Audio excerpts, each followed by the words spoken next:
Friends, welcome to Bhumika's kitchen. ನಾನು ನಿಮ್ಮ Bhoomika Sudarshan.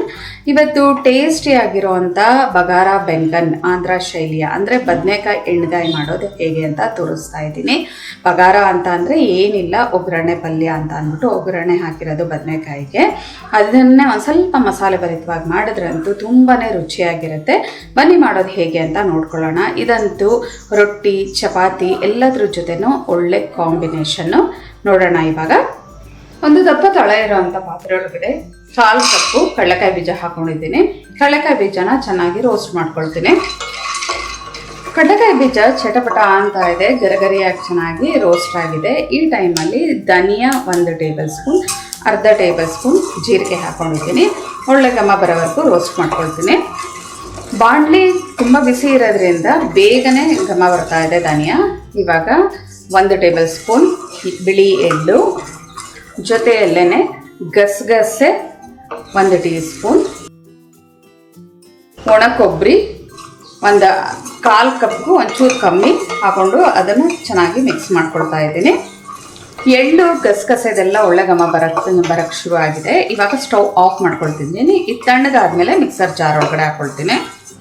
ಹುರಿದಿರೋ ಐಟಮ್ನೆಲ್ಲ mixer jar ಒಳಗಡೆ ಹಾಕ್ಕೊಂಡಿದ್ದೀನಿ. ಇವಾಗ ರುಚಿಗೆ ತಕ್ಕಷ್ಟು ಉಪ್ಪು ಹಾಕ್ಕೊಂಡು ಇದನ್ನು ಮೊದಲು ಪುಡಿ ಮಾಡ್ಕೊಂಡ್ಬಿಡ್ತೀನಿ.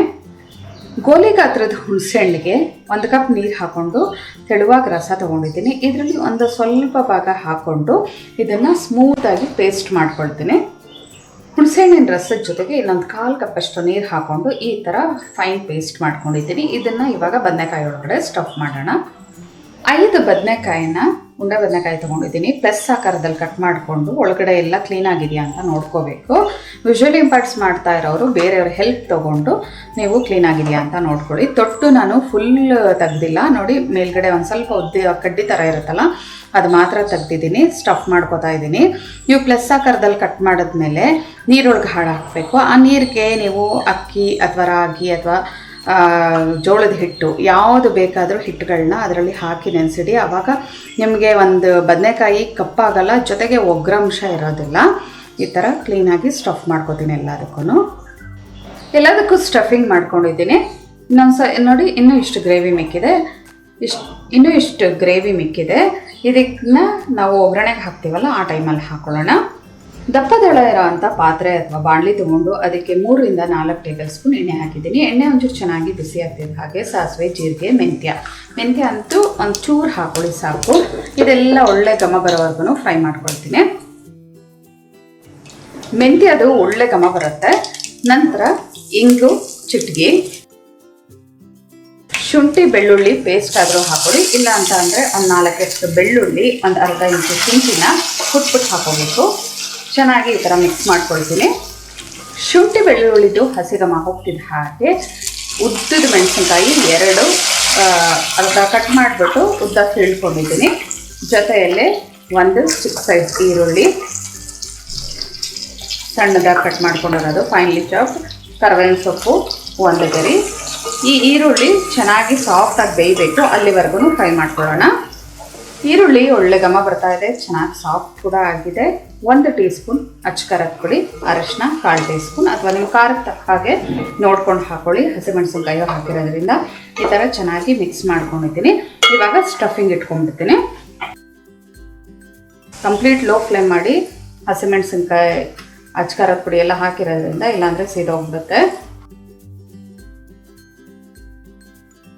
ಈ ಬದನೆಕಾಯಿ ಹಾಕ್ಕೊಂಡು ಎಲ್ಲ ಒಂದ್ಸಲ ಈ ಥರ ಮಿಕ್ಸ್ ಮಾಡ್ಕೊಂಡಿದ್ದೀನಿ. ಉಳಿದಿದೆಯಲ್ಲ ಹುಣಸೆ ಹಣ್ಣಿನ ರಸ, ಹುಳಿಗೆ ತಕ್ಕ ಹಾಗೆ ನಾವು ಸ್ವಲ್ಪ ಹಾಕ್ಕೊಳ್ತೀನಿ ಸಾಕು.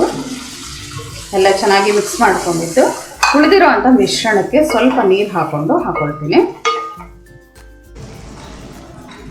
ಮಿಕ್ಸಲ್ಲಿ ಜಾರಲ್ಲಿರೋವಂಥ ಉಳಿದಿರೋ ಮಿಶ್ರಣ ಹಾಕ್ಕೊಂಡು ಸ್ವಲ್ಪ ನೀರು ಹಾಕ್ಕೊಳ್ತೀನಿ. ಇದಕ್ಕೆ ಅರ್ಧ ಕಪ್ ನೀರು ಹಾಕ್ಕೊಂಡು ಮಿಶ್ರಣಕ್ಕೆ ಹಾಕ್ಕೊಂಡು ಎಲ್ಲ ಚೆನ್ನಾಗಿ ಈ ಥರ ಮಿಕ್ಸ್ ಮಾಡ್ಕೊಳ್ತೀನಿ. ಇದಕ್ಕೆ ಇವಾಗ ಬೆಲ್ಲ ಹಾಕ್ಕೊಳ್ತೀನಿ. ಉಪ್ಪು ಹಾಕಿರೋದ್ರಿಂದ ಟೇಸ್ಟ್ ನೋಡಿಬಿಟ್ಟು ಉಪ್ಪು ಹಾಕ್ಕೊಳ್ಳೋಣ.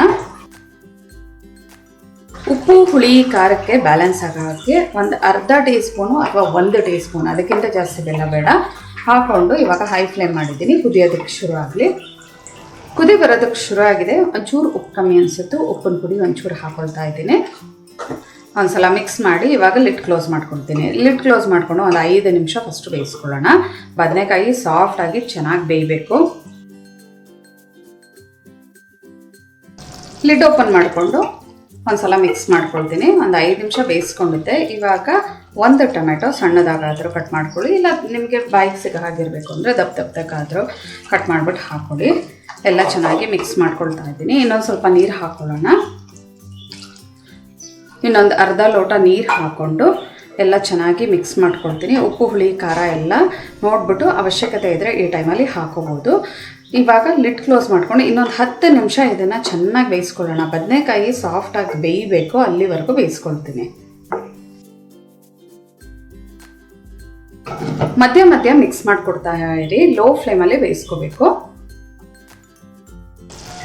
10 ರಿಂದ 12 ನಿಮಿಷ ಇದನ್ನು ಚೆನ್ನಾಗಿ ಬೇಯಿಸ್ಕೊಂಡಿದ್ದೀನಿ. ಮಧ್ಯ ಮಧ್ಯ ಮಿಕ್ಸ್ ಮಾಡ್ತಾ ಇದ್ದೆ. ಬದನೆಕಾಯಿ ಬೆಂದಿದೆ ಅಂತ ಹೇಗೆ ಗೊತ್ತಾಗುತ್ತೆ ಅಂದರೆ, ಒಂದು ಚಾಕು ತೊಗೊಂಡು ಅದನ್ನ ಚುಚ್ಚಬೇಕು. ಆವಾಗ ಕ್ಲೀನಾಗಿ ಹೋಗಬೇಕು ಒಳಗಡೆ, ಸಾಫ್ಟಾಗಿ ಬೆಂದಿದೆಯೋ ಇಲ್ವೋ ಅಂತ ಗೊತ್ತಾಗುತ್ತೆ. ನೋಡಿ, ಕೊನೆಯಲ್ಲಿ ಕೊತ್ತಂಬರಿ ಸೊಪ್ಪು 1 ಟೇಬಲ್ ಸ್ಪೂನ್ ಉದುರಿಸ್ಕೊಂಡು ಎಲ್ಲ ಚೆನ್ನಾಗಿ ಮಿಕ್ಸ್ ಮಾಡ್ಕೊತಿದ್ದೀನಿ. ಒಂದು ಕುದಿಯೋ ಸೌಂಡ್ಗೆ ಗೊತ್ತಾಗ್ತಾ ಇದೆ ಎಣ್ಣೆ ಬಿಟ್ಟಿದೆ ಅಂತ ಅಂದ್ಬಿಟ್ಟು. ಟೇಸ್ಟ್ ಮಾತ್ರ ಎಕ್ಸಲೆಂಟ್ ಆಗಿದೆ. ಬದನೆಕಾಯಿದು ಘಮ ಹೇಗೆ ಬರ್ತಾ ಇದೆ ಗೊತ್ತಾ. ನಿಮಗೆ ಇದಕ್ಕೆ ಇನ್ನೂ ಮಸಾಲೆ ಆಗಿರಬೇಕು ಅಂತ ಅಂದರೆ ಈ ಟೈಮಲ್ಲಿ ಕೊನೆಯಲ್ಲಿ ಒಂದು 2-3 ನಿಮಿಷದ ಮುಂಚೆ ಗರಂ ಮಸಾಲ ಹಾಕ್ಕೊಂಡು ಈ ಥರ ಮಿಕ್ಸ್ ಮಾಡ್ಕೊಳ್ಳಿ. ಆವಾಗ ನಿಮಗೆ ಮಸಾಲೆ ಭರಿತವಾಗಿರುತ್ತೆ. ನಾನು ಮಸಾಲೆ ಜಾಸ್ತಿ ಇಷ್ಟಪಡದೇ ಇರೋದ್ರಿಂದ ನಾನು ಈ ಥರನೇ ಇಷ್ಟಪಡ್ತೀನಿ. ಸರ್ವ್ ಮಾಡೋದಕ್ಕೆ ಬಿಸಿ ಬಿಸಿ ಬದನೆಕಾಯಿ ಎಣ್ಗಾಯಿ ರೆಡಿ ಇದೆ ನೋಡಿ, ಆಂಧ್ರ ಶೈಲಿಯ. ಇದನ್ನು ಬಗಾರ ಬೆಂಗನ್ ಅಂತ ಕೂಡ ಹೇಳ್ತಾರೆ. ಗ್ರೇವಿಯಾಗೂ ಇದೆ. ಜೊತೆಗೆ ಬದನೆಕಾಯಿ ಒಂದೊಂದು ಪೀಸ್ನ ಹಾಕ್ಕೊಂಡು ಚಪಾತಿ, ಅಕ್ಕಿ ರೊಟ್ಟಿ, ಜೋಳದ ರೊಟ್ಟಿ ಇದೆಲ್ಲದ್ರ ಜೊತೆ ತಿಂತಾ ಇದ್ರಂತೂ ಆಹಾ ಏನು ಚೆನ್ನಾಗಿರುತ್ತೆ ಗೊತ್ತಾ. ಮತ್ತೆ ತಡ ನಿಮ್ಮ ಮನೆಯಲ್ಲೂ ಕೂಡ ಮಾಡಿ ಹೇಗಿದೆ ಅಂತ ಕಮೆಂಟ್ ಬಾಕ್ಸಲ್ಲಿ ತಿಳಿಸಿ. ಇವತ್ತಿನ ಈ ರೆಸಿಪಿ ಇಷ್ಟ ಆದರೆ ಲೈಕ್ ಮಾಡಿ, ಶೇರ್ ಮಾಡಿ. ಯಾರೆಲ್ಲ ಇನ್ನೂ ಭೂಮಿಕಾಸ್ ಕಿಚನ್ಗೆ ಸಬ್ಸ್ಕ್ರೈಬ್ ಆಗಿಲ್ಲ ದಯವಿಟ್ಟು ಸಬ್ಸ್ಕ್ರೈಬ್ ಆಗಿ. Thanks for watching.